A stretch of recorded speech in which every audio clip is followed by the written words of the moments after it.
Assalamualaikum warahmatullahi wabarakatuh. Saya Nalfandro di kelas 1197 ingin menjelaskan faktor-faktor yang mempengaruhi laju reaksi. Yang pertama, luas permukaan sentuh. Luas permukaan sentuh memiliki peranan yang sangat penting, sehingga menyebabkan laju reaksi semakin cepat. Begitu juga apabila semakin kecil luas permukaan bidang sentuh, maka semakin kecil tumbukan yang terjadi antar partikel, sehingga laju reaksi pun semakin kecil. Karakteristik kepingan yang direaksikan juga turut berpengaruh, yaitu semakin halus kepingan itu, maka semakin cepat waktu yang dibutuhkan untuk bereaksi. Sedangkan semakin besar kepingan itu, maka semakin lama waktu yang dibutuhkan untuk bereaksi. Kedua, suhu. Suhu juga turut berperan dalam mempengaruhi laju reaksi. Apabila suhu pada suatu reaksi yang berlangsung dinaikkan, maka menyebabkan partikel semakin aktif bergerak, sehingga tumbukan yang terjadi semakin sering, menyebabkan laju reaksi semakin besar. Sebaliknya, apabila suhu diturunkan, maka partikel semakin tak aktif, sehingga laju reaksi semakin kecil. Suhu merupakan properti fisik dari materi yang kuantitatif mengungkapkan gagasan umum dari panas dan dingin.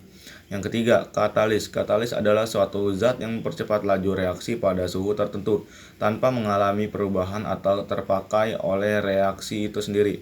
Suatu katalis berperan dalam reaksi tetapi bukan sebagai pereaksi ataupun produk.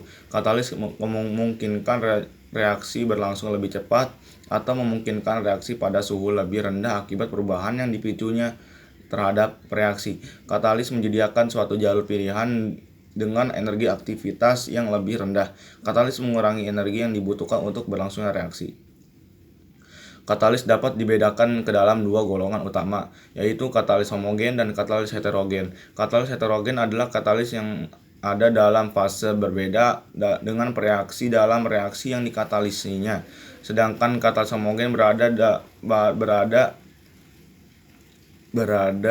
dalam fase yang sama.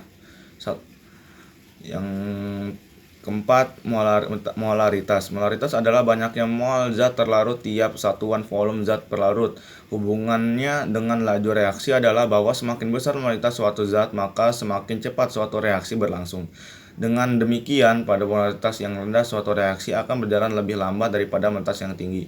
Yang kelima, konsentrasi. Karena persamaan laju reaksi didefinisikan dalam bentuk konsentrasi reaktan, maka dengan naiknya konsentrasi maka naik pula kecepatan reaksinya. Artinya semakin tinggi konsentrasi maka semakin banyak molekul reaktan yang tersedia. Dengan demikian memungkinkan pertumbukan akan semakin banyak juga sehingga kecepatan reaksi meningkat. Jadi semakin tinggi konsentrasi semakin cepat pula laju reaksinya. Sekian dari saya, kurang lebih mohon maaf. Wassalamualaikum warahmatullahi wabarakatuh.